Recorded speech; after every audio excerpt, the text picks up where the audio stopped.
안녕하세요. 오늘은 미시파팀 셋째 날입니다. 셋째 날. 기도하고 시작합니다. 하늘에 계신 아버지, 은혜를 감사합니다. 저희들에게 토라를 주시고, 토라를 배우게 하시고, 깨닫게 하시고, 가르쳐 주시고, 말씀대로 행할 수 있도록 인도하신 주님께 감사와 찬양을 올려드립니다. 예수와 하마시의 이름으로 기도했습니다. 아멘. 네, 셋째 날입니다. 셋째 날은 하나리의 씨앗이 죽어져야 새로운 생명이 태어나듯이 우리의 태어날 때부터 악한 것, 나만을 위해서 모든 것을 사용하는 그것을 죽이고 예수와의 영원히 사는 삶, 영생의 삶, 진리의 삶, 변하지 않는 하나님의 나라의 법으로 사는 삶, 그러니까 하나님 나라의 백성으로 사는 삶을 시작하는 날, 부활생명으로 시작하는 날이죠. 셋째 날, 재산보호법, 도덕법, 종교법. 밭에서는 베타수나 포도원의 짐승으로 인해 손해본 것에 대한 법, 불로 인한 법들, 도둑맞은 것에 대한 법, 가축에 대해 일어나는 각종 사건을 죽거나 상하거나 한 것에 대한 배상법들, 처녀와 동침했을 때의 법, 수관자, 다른 신을 섬긴 자의 처벌법, 나그네, 과부, 고아를 해롭게 하지 말 것과 가난한 자에게 이자 받지 말 것에 대한 법을 주신다. 출애굽기 22장 5절에 사람이 밭에서나 포도원에서 짐승을 먹이다가 자기 짐승을 놓아 남이 밭에서 먹게 하면 자기 밭에 가장 좋은 것과 자기 포도원에 가장 좋은 것으로 배상할지니라. 그래서 내 소유, 가축이 내가 기르는 모든 것들이 밖에 나가서 손해를 끼쳤으면 어떻게 돼요? 똑같이 오히려 나의 가장 좋은 것으로 상대방이 보상해 주는 거예요. 그러니까 어떻게 보면 정신적인 고통에 대한 보상까지 해주는 것을 얘기합니다. 그렇죠? 내가 저 사람이 밭에 곡식을 먹어갖고 이만큼을 갖다가 먹어서 없애버렸는데 내가 나의 가장 좋은 거로 이만큼 똑같이 갖다 보상을 해주면 상대방이 위안을 받겠죠. 제일 좋은 거 이렇게 보상해주니까 그 사람 마음이 평화를 얻게끔. 피해자의 피해를 최소화하는 법, 가장 좋은 것으로 이웃 사랑을 실천하라는 것이다. 밭 포도원은 교회의 상징으로 남이 진리와 선을 취하지 말라 하는 것이다. 출애굽기 22장 6절 불이 난 것, 불을 놓은 자가 반드시 배상해야 된다. 불이라는 건 이 정욕을 얘기하죠. 끓는 이 정욕, 정열, 힘, 애쉬. 하나님을 얘기하기도 합니다. 애쉬.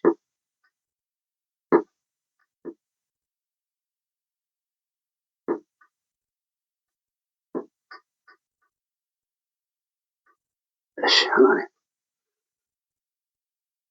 질투하는 하나님이 질투하는. 불로 다 태워버려.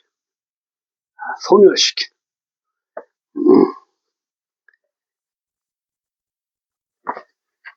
나의 불은 뭐야? 정욕의 불이지, 정욕의 불. 자신의 정욕을 얘기합니다. 가시나무, 남을 찌르는 것, 내 욕심, 정욕이 타인을 찌르는 것이다. 낯가리, 거두지 못한 곡식을 얘기한다. 이렇게 쌓아두는 거죠. 배워가지고 이렇게 쌓아놓은 거.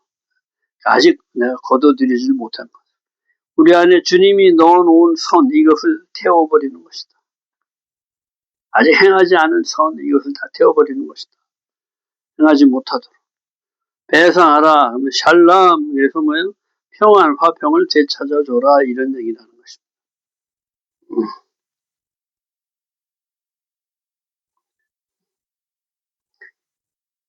샬람.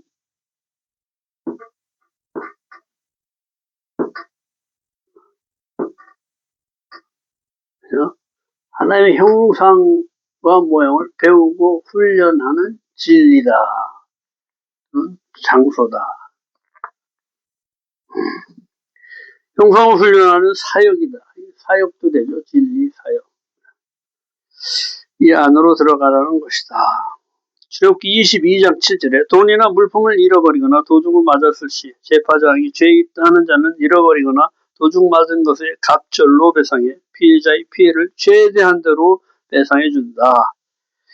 말씀을 잊어버렸는데 기억난 것은 갑절로 깊게 깨달으라는 것이다. 말씀을 잊어버렸는데 기억이 났다. 잊어버리지 말고 이제 갑절로 깊이 깨달으라는 하나님의 계시다. 이런 얘기를 하는 거예요. 출애굽기 22장 7절 이웃, 기억, 생각, 진리를 기억 속에 넣어두었는데 잊어버렸다. 이웃에 맡겼는데 도둑을 맞았다.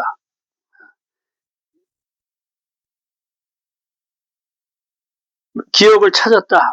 도둑을 잡았다. 이런 뜻이고 갑절의 배상은 갑절로 깊이 깨달아라. 이런 뜻이다. 이걸 설명해 놓은 거예요. 샬람, 배상하다, 갚아주다, 되찾다. 샬롬, 화평하다, 평안하다. 같은 말로 배상하는 것에 화평이 있다는 것이다. 피해자의 피해를 최소화시키는 것이다. 이웃사랑의 법이다. 이웃사랑은 뭐예요? 내 사랑이 아닌 하나님의 사랑으로 하는 사랑을 얘기하는 거죠. 그렇죠? 내 사랑은 항상 변합니다. 상황에 따라. 이웃이 나에게 나쁘게 하면은 사랑할 수 없죠. 네. 하나님의 사랑은 언제나 두 팔 벌리고 우리를 기다리고 계셔. 그 사랑을 받아야지만 할 수가 있는 거예요. 하나님의 사랑으로 사랑하는.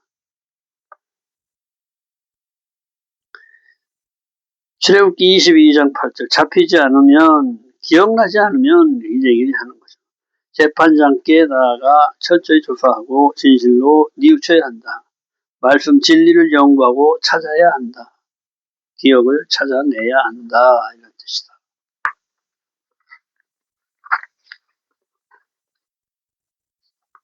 출애굽기 22장 9절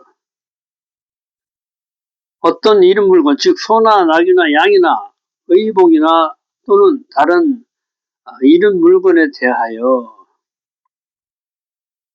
어떤 다른 사람이 이르기를 이것이 그것이다 하면은 소나 낙이 외적인 것, 양이나 의복, 내적인 것을 얘기한다. 이것이 그것이다 하면 찾고 찾은 것을 얘기한다.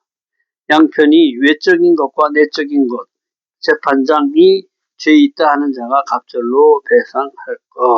잊어버렸던 외적인 것 또는 내적인 것을 더욱 갑절로 기억해서 깨달으려는 것이다. 자, 낙이나 양이나 의복은 뭐 외적인 것을 낙이나 양이나 의복 이런 외적인 것이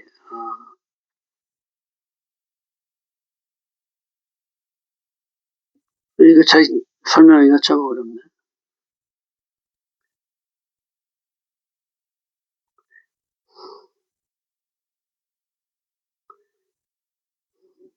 잊어버렸던 외적인 것 또는 내적인 것을 더욱 갑절로 기억해서 깨달으려는 것이다. 자, 잊어버렸다는 것은 내 기억을 잊어버렸다는 것을 이 비유로 해서 얘기하는 건데 잊어버렸다가 찾은 것은 어떻게 하라고 그랬어요? 갑절로 더 기억하고 내 가슴에 새겨 넣어라 이런 의미를 얘기한다 이렇게 얘기한 거죠. 그것을 설명한 거죠. 모두가 이웃 사랑의 법으로 이웃과 잘 지내야 한다. 진리의 말씀을 깨달아 기억해야 한다.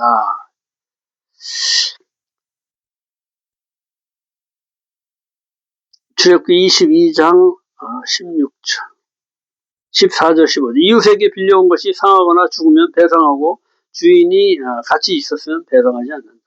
내가 이웃에게 빌려와서 내가 가지고 있었는데 이웃이 내 옆에 있었을 때 이것이 죽었을 때는 상관이 없지만은 이웃이 없었을 때 내가 이웃의 것을 가져온 것이 죽었으면은 그건 내가 배상해 줘야 된다. 이런 법이에요.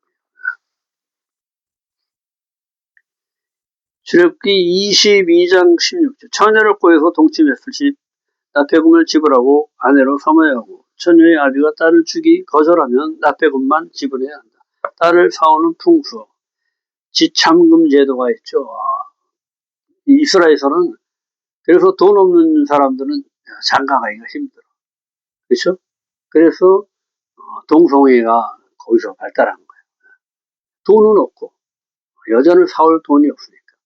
또는 뭐요? 이집트에 와서 사오는 경우가 많죠. 거기는 그 납폐금이 적으니까.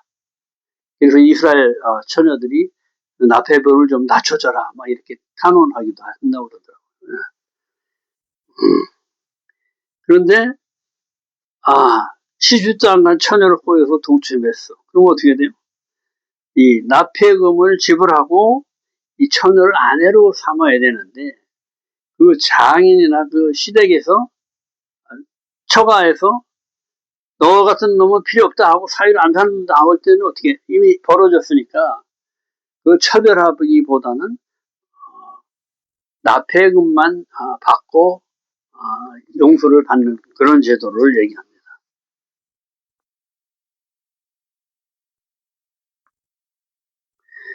불법 결합을 합법으로 바꾸라는 것이다. 내가 불법적으로 처녀를 유혹해서 내 사람으로 만들었지만 이것을 합법적으로 바꾸라, 이런 얘기를 하는 것이다.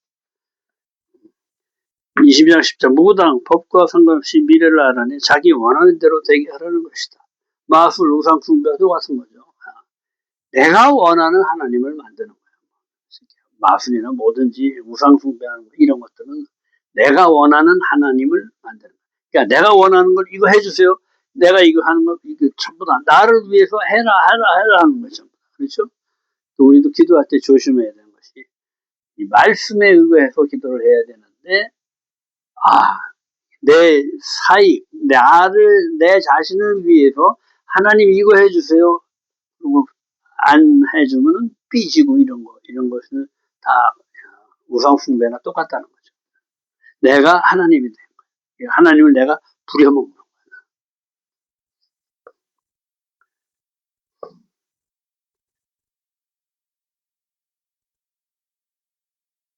출애굽기 22장 18절 짐승과 행음하는 자도 반드시 죽이라 하신 하나님을 모독하는 행위이다. 하나님의 형상과 모양으로 지어진 사람이 하나님의 형상이 없는 짐승하고 교합한다는 건 말도 안 되는 거죠. 쳐 죽여라. 가는보다도 더 나쁜 거죠.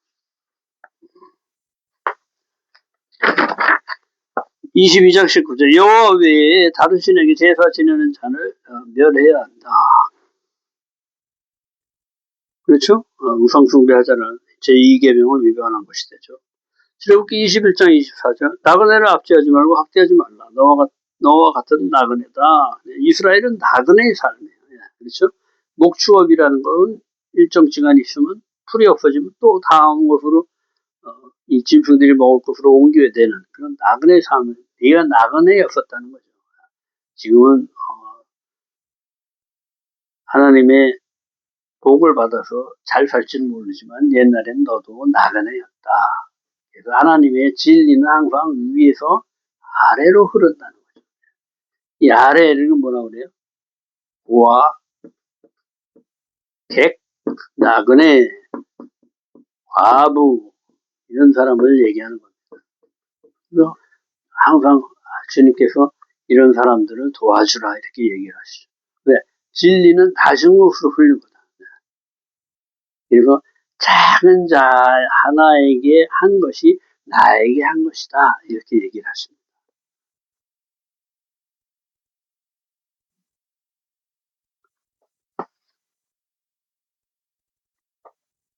고아를 해롭게 하지 말고 그들이 내게 부르짖을 때 내가 너희를 죽일 것이다. 이 작은 자 하나님의 이런 사람들은 뭐냐면 작은 자라고 그러는데 이 작은 자의 뜻이 뭐냐면 스스로 하나님의 형상과 모양을 회복하기 힘든 사람을 얘기하는 거예요. 그래서 이 하나님 도와주라는 것은 그냥 돈 몇 푼 주고 이렇게 도와주는 게 아니고 이 사람들이 하나님의 형상과 모양으로 갈 수 있도록 도와주라는 거예요. 그냥 돈만 떠지는 것이 아니고.